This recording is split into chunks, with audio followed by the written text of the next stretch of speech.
Okay, ito naman. Meron tayong issue dito kahit naka power mode na siya or economy mode. Ayaw mag-change. Yan o. Ayaw mag-change. So, 3 lang ang takbo. Dos tres lang. Masyadong mahina.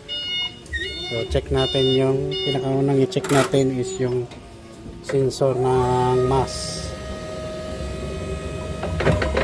Kasi yon ang pinakaunang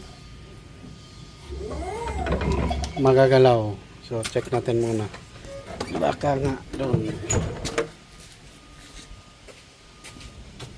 Okay, intact naman. Ayun. Easy job. So dahil dyan, kaya nagkaroon ng slow mode. Okay, so i-fix natin yan. Tignan natin kung ano mangyari. Okay, we can select the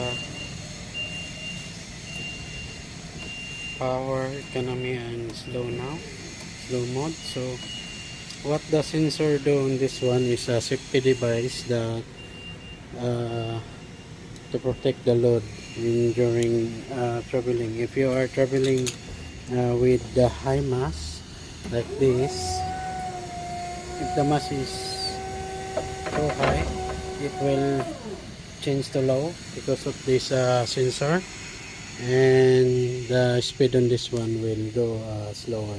But if you travel with the carriages down, automatically you will select the power. So that's it. So with that sensor, the problem is fixed. So we just do adjust it. There is a light, should be turned off when the metals turn into the front. So that sensor is a presence sensor type. So that's it. Only that one, the problem is fixed.